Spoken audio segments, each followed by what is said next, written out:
Hello everyone, welcome to English grammar tutorial class.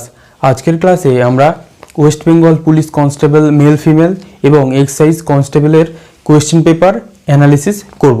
এর আগের ক্লাসে আমি তোমাদের বলে দিয়েছি কোয়েশ্চেন কোন পেপার থেকে কোন ইয়ারে কত নাম্বার ইংলিশের কোন পোর্শনে কতটা করে আসে।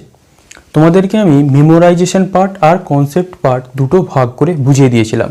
সেখানে আমি কি বলেছিলাম যে ইংলিশ গ্রামারের কিছু পোর্শন তোমাদের একদম মুখস্থ করতে হবে আর কিছু জিনিস তোমাদের কনসেপ্ট ক্লিয়ার করতে হবে।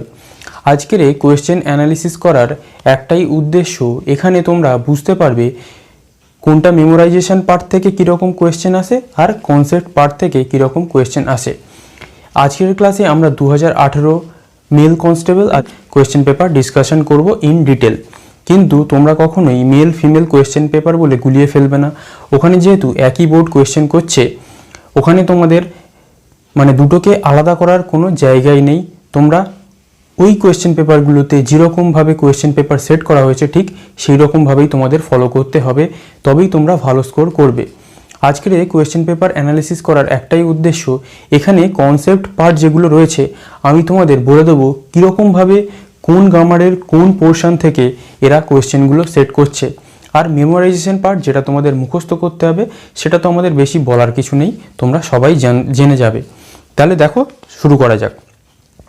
আমি এখানে কোয়েশ্চেন পেপার তোমাদের জন্য ডাউনলোড করে নিয়েছি। আমি এক এক করে কোয়েশ্চেন বলবো এবং তোমাদের বলতে থাকবো যেটা কিভাবে কোন পোর্শন থেকে নেওয়া হয়েছে। ক্লিয়ার? তাছাড়া তোমরা যারা আগের ক্লাসটা দেখেছো সেখানে আমি যে স্ক্রিনশটগুলো দিয়েছিলাম বা যেখানে আমি কোন ইয়ার থেকে কীরকম কোয়েশ্চেন এসছে, তোমরা যদি সেইগুলো মেলাও দেখবে একদম সেম টু সেম আগের দিন আমি যেগুলো বলে দিয়েছিলাম সেই কোয়েশ্চেনগুলোকে আমরা আজকে জাস্ট অ্যানালিসিস করব এবং বোঝার চেষ্টা করব কিভাবে এক্সামিনার কোয়েশ্চেনগুলো সেট করছেন। প্রথম কোয়েশ্চেন এখানে কি এসেছিল 1 নম্বরে। এখানে তোমাদের কোয়েশ্চেনের নাম্বারিংটা আলাদা হতে পারে, কারণ বিভিন্ন বুকলেটে বিভিন্ন কোয়েশ্চেন থাকে, কিন্তু সবাই এই কোয়েশ্চেন যে কোনো কোয়েশ্চেন পেপারে পেয়ে যাবে। আমি তোমাদের স্ক্রিনে ওই জন্যে কোয়েশ্চেন দিয়ে দেবো, তারপরেই আমি তোমাদের অ্যানালিসিস করব। দেখো প্রথম কোয়েশ্চেন এসেছিল choose the word or group of words which is most similar in meaning to the idioms phrase printed in the bold as used in the sentence. এখানে বলা হয়েছে যেটা বোল্ড আকারে আছে সেটার অর্থ কি, এটা একটা ফ্রেজ বা ইডিয়মস। দেখো, if a joke falls flat nobody thinks it is funny. তাহলে তোমরা যদি পুরোটার মিনিংয়ের মানে নাও জানো, কিন্তু তোমাদের ইডিয়মস আর ফ্রেজের মানে জানতে হবে। তাহলে ফলস ফ্ল্যাট মানে কোনো কিছুর উদ্দেশ্য পূরণে ব্যর্থ হওয়া। ফলস ফ্ল্যাট মানে উদ্দেশ্য পূরণে ব্যর্থ হওয়া। তার মানে কি, if a joke falls flat, কোনো জোক যদি উদ্দেশ্য পূরণে ব্যর্থ হয়, nobody thinks it is funny, কেউ এটাকে আর মজার ছলে নেয় না। তাহলে আমি তোমাদেরকে আর এত ডিটেলে যাব না, কারণ অনেকটা ক্লাস বড় হয়ে যাবে। আমি তোমাদের এই যে মুখস্থর পার্টগুলো, কারণ ইডিয়মস মুখস্থ যদি তোমরা না করতে পারো ইডিয়মস, তাহলে তোমরা ইডিয়মস করতে পারবে না। আমি তোমাদের যেগুলো হচ্ছে মেমোরাইজেশন পার্ট নয়, যেগুলো কনসেপ্ট পার্ট, সেগুলো বেশি বোঝাবো।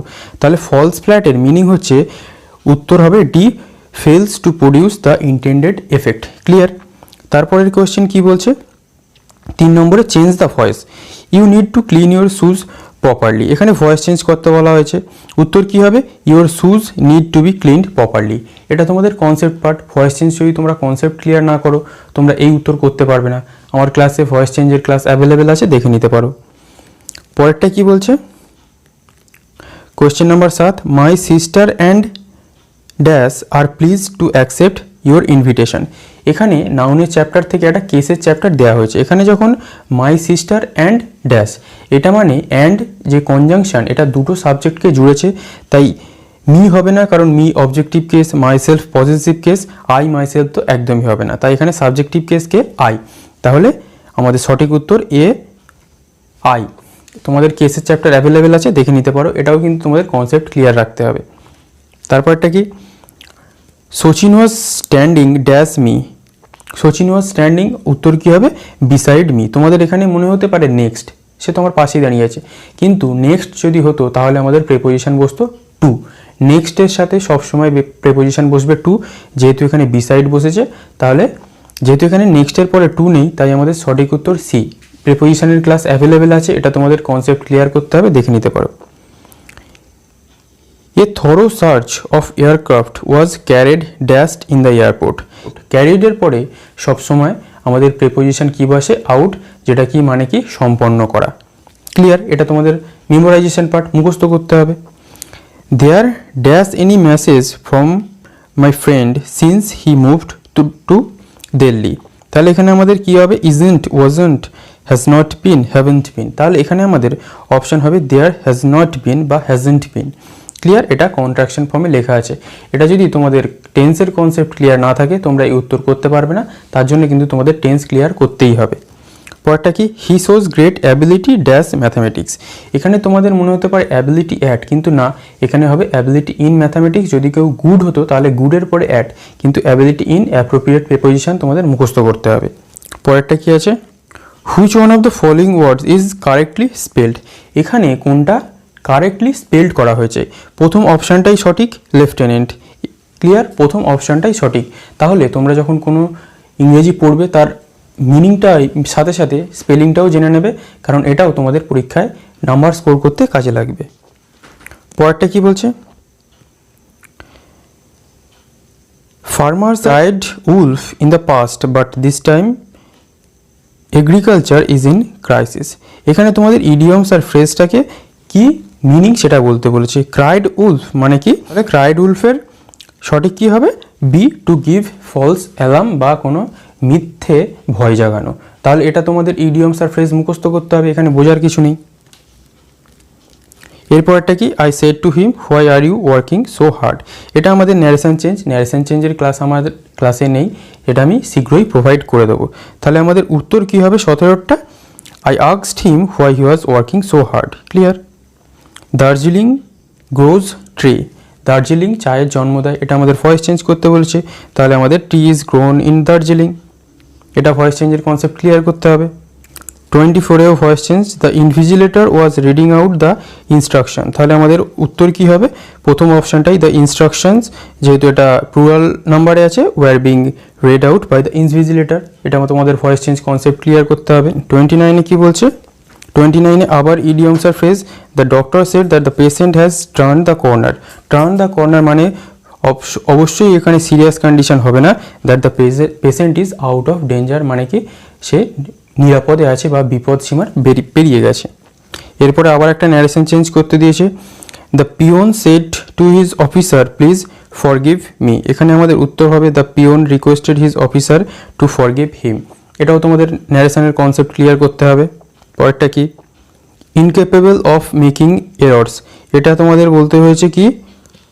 One word substitution. Incapable of making errors, এখানে তোমাদের ইনকরেজিবল মনে হলেও আমাদের উত্তর হবে কিন্তু ইনফেলিবল। ইনফেলিবল মানে কি? Incapable of making mistakes. আর ইনকরেজিবল মানে হচ্ছে কোনো ব্যক্তির আচরণকে যারা পরিবর্তন করতে পারে না সেটাকেই আমরা বলি ইনকরেজিবল। ইরিপেয়ারেবল, যেটাকে রিপেয়ার করা যায় না। ইরোনিয়াস মানে কি? ভ্রান্তি। তাহলে আমাদের সঠিক উত্তর ইনফেলিবল। এরপরে সবথেকে গুরুত্বপূর্ণ পার্ট হয়েছে সেটা কি? Error correction. এরর কারেকশন করতে গেলে এখানে যে এরর কারেকশনগুলো দিয়েছে আমি তোমাদের প্রত্যেকটা এরর কারেকশন বলে দেবো, কিন্তু এই এরর কারেকশনটা কোথা থেকে এসেছে সেটা আমাদের জানাটা সবথেকে বেশি গুরুত্বপূর্ণ, তাই এটাকে তোমাদের জানতেই হবে। দেখো প্রথম কি বলছে? Some witness said that the grenade was thrown from a motorcycle while others said it was loaded at the checkpost from a moving car. এখানে 1, 2, 3, 4 করে অপশান দেওয়া হয়েছে, কোনটা তোমাদের এর মধ্যে এরর আছে সেটা বলতে হবে। এখানে দেখো সামের পরে উইটনেস আছে। সামের পরে যখন কোনো নাউন বসে সেটা অবশ্যই প্লুরাল নাম্বারে হয়। সাম বয়েজ, সাম গার্লস, সাম স্টুডেন্ট। এখানে সাম উইটনেসেস হবে, তাই এখানে আমাদের কি জানতে হবে? সামের পরে কি বসে সেটা তোমরা নাউনের চ্যাপ্টারে পেয়ে যাবে। আমার ক্লাস অ্যাভেলেবেল আছে, দেখে নিতে পারো। তাহলে পরেরটা কি? Consumers R said to B spoiled for choice as smartphone maker compete with one another with flagship launches at attractive prices। এখানে আবার 1, 2, 3, 4 আছে, এখানে কোনটা ভুল রয়েছে সেটা তোমাদের বলতে হবে। তাহলে এখানে ভুল রয়েছে হচ্ছে অ্যাজ স্মার্টফোন মেকার রয়েছে। অনেক স্মার্টফোন মেকারের কথা এখানে বলা হয়েছে, তাই এখানে আমাদের কী হবে? মেকার্স হবে। ক্লিয়ার? তাই এখানে তোমাদের ওই মেকার্স করতে হবে, প্লুরাল নাম্বার করতে হবে। এটা তোমাদের কনসেপ্ট কাজে লাগাতে হবে সিঙ্গুলার প্লুরাল নাম্বারে। পরটা কি? 49 Monsoon this year is expected to arrive on the Indian mainland 5 days later than the normal date. এখানেও তোমাদের 1 2 3 করে একটা ভুল আছে, সেটা কোনটা হবে? To arrive over the Indian mainland. Arrive on হয় না, অ্যারাইভ কোনো কিছুর উপর দিয়ে যখন কিছু বয়ে যায় সেটা তোমাদের হয় কি অ্যারাইভ ওভার। তোমরা প্রেপোজিশনের চ্যাপ্টারে ওভারের কনসেপ্ট দেখলে বুঝে যাবে, প্রেপোজিশনের ক্লাস অ্যাভেলেবেল আছে, অবশ্যই দেখবে। তারপরটা কি? Talking about his Padmashri award the actor said he didn't want to accept it as there were people in the industry who deserve it more than him. এখানে তোমাদের কনসেপ্ট ক্লিয়ার করতে লাগবে কি? কনসেপ্ট ক্লিয়ার করতে লাগলে তোমাদের দেখতে হবে ডিগ্রি চেঞ্জের ক্লাস, কারণ দ্যানের পরে কোনো সময় অবজেক্টিভ কেস বসে না। দ্যানের সময় সবসময় কি বসে? Subjective case. Than he, than I, than she, কখনো হার, হিম, মি এইসব বসে না। এটা তোমাদের ডিগ্রি চেঞ্জের ক্লাসে তোমরা পেয়ে যাবে। পরেরটা কি বলছে? The police team patrolling the area took the victim to hospital where he was declared ব্রট dead. এখানে আমাদের ভুল আছে কি? হোয়ার হি ওয়াজ ডিক্লেয়ার্ড হবে। এটা দেখো, হোয়ার হি ওয়াজ ডিক্লেয়ার্ড। এটা তোমাদের করতে গেলে কি হবে? তোমাদের ভয়েস চেঞ্জের কনসেপ্ট জানতে হবে। এটা আমাদের প্যাসিভ ভয়েসে লেখা। তোমরা যদি ভয়েস চেঞ্জের কনসেপ্ট জানো, এটা হোয়ার হি ওয়াজ ডিক্লেয়ার্ড, এটাকে প্যাসিভ ভয়েসে লেখা আছে, আমাদের ভার্বের পাস্ট পার্টিসিপল ফর্মে লিখতে হবে ডিক্লেয়ার্ড। ক্লিয়ার? এরপরটা দেখা যাক। She paid a flying visit to Mumbai to see her ailing father. এখানে কি হয়েছে? ইডিয়মস আর ফ্রেজ মানে হচ্ছে এ ভেরি শর্ট ভিজিট, একটা ছোট্ট সময়ের জন্য কোথাও যাওয়া। তাহলে এটা আমাদের ইডিয়মস আর ফ্রেজ মুখস্থ করতে হবে, এখানে বোঝার কিছু নেই। পরটা দেখা যাক। That which is unclear. এটা তোমাদের বলেছে কি করতে হবে? Out of the 4 alternative choose the one which can be substituted for the given words or sentences. তাহলে আনক্লিয়ারের মিনিং কি? এটা তোমাদের সিনোনিম দিয়েছে। তাহলে আনক্লিয়ার মানে কি? আনক্লিয়ার মানে অস্পষ্ট। ডাউটলেস হবে কি? আনসার্টেন হবে। ডাউটলেস মানে কি? যেটা সন্দেহের অতীত বা সন্দেহাতীত। আনসার্টেন অনিশ্চিত। কন্ট্রোভার্সিয়াল অবশ্যই নয়। তাহলে অ্যাম্বিগুয়াস মানে কি? অস্পষ্ট। ক্লিয়ার? পরেরটা কি? Which one of the following words is correctly spelled. এর মধ্যে কোনটা ঠিকভাবে বানান করে লেখা আছে? ম্যান্ডেটরি, MANDATORY, তাহলে ম্যান্ডেটরি ভুল। তারপরে কি? সার্কুলেটরি, SIRCULATORY, সার্কুলেটরি ভুল। টেম্পোরারি, TEMPORARY, টেম্পোরারি ঠিক আছে। তাহলে আর রেগুলেটরি সঠিক বানান কি? REGULATORY, regulatory. পরেরটা দেখা যাক। পরেরটা ওয়ান ওয়ার্ড সাবস্টিটিউশন মনে হচ্ছে। হ্যাঁ, one who runs away from justice, যে বিচার ব্যবস্থা থেকে পালায়। তাহলে ফিউজিটিভ। আগে পরের মিনিংগুলো দেখা যাক। কনভিক্ট মানে কি? যে কয়েদি। অ্যাকিউজড মানে অভিযুক্ত, আর প্রিজনার মানেও কয়েদি। তাহলে ফিউজিটিভ মানে কি? যে পালিয়েছে বা পলাতক।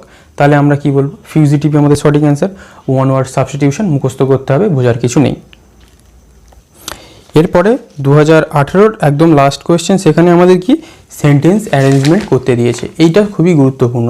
এটা যদি তোমাদের একটা কনসেপ্ট ক্লিয়ার না থাকে তাহলে কিন্তু তোমরা সেন্টেন্স অ্যারেঞ্জমেন্টটাকে করতে পারবে না। কেন করতে পারবে না? কারণ এখানে সেন্টেন্স অ্যারেঞ্জমেন্ট করতে গেলে তোমাদের কোয়েশ্চেনগুলোকে সিস্টেমেটিক্যালি সাজাতে হবে। যেমন দেখো, এখানে বলা হয়েছে S1 আর S6 দুটো ঠিকঠাক অর্ডারে আছে, তোমাদের PQRSকে ঠিকঠাক অর্ডারে সাজাতে হবে। তাহলে দেখা যাক কোয়েশ্চেনে কি বলছে।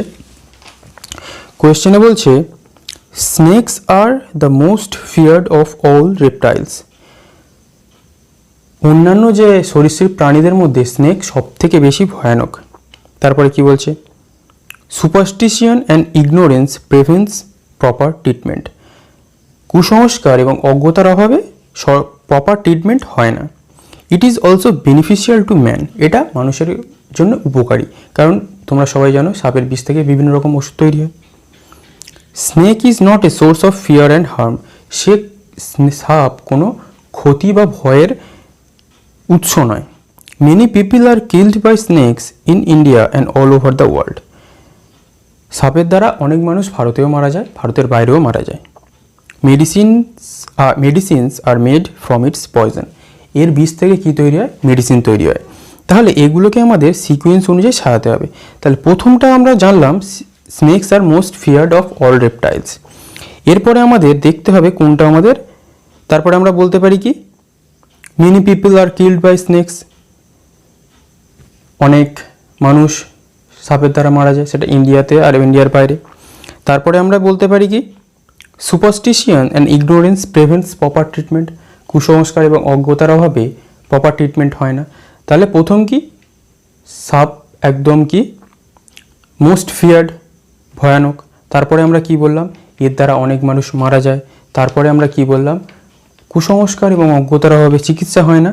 তারপরে আমরা কি বলতে পারি snake is not a source of fear and harm, স্নেককে এতটা ভয় পাওয়ার বা এর উৎস হিসাবে ধরার কারণ নেই। তারপরে আমরা কি বলতে পারি it is also beneficial to man, এটা তো অবশ্যই মানুষদের কাছে উপকারী। তারপরে লাস্টে কি যেটা আছে সেটা medicines are made from its poison, মেডিসিনকে মানে সাপের বিষ থেকে কি বিভিন্ন রকমের মেডিসিন তৈরি করা হয়। তাহলে আমাদের option C is the right answer. তাহলে এটা গেল 2018-এর। তোমরা অবশ্যই তোমাদের একটা ধারণা ক্লিয়ার হয়েছে কীরকম কোয়েশ্চেন আসছে। তাহলে আজকের ক্লাসে আমরা 2018-এর কোয়েশ্চেনটা ডিসকাশন করে নিলাম। তোমরা নিশ্চয়ই বুঝতে পেরেছো কীভাবে কোয়েশ্চেন সেট করতে হবে এবং কোথা থেকে কী কী পড়তে হবে। এর পরের ক্লাসে আমরা 2019 দেখব, তারপরে 2013, 2016টা আস্তে আস্তে আমরা দেখে নেব। তাহলে আজকের ক্লাস এই পর্যন্তই। Thank you for watching.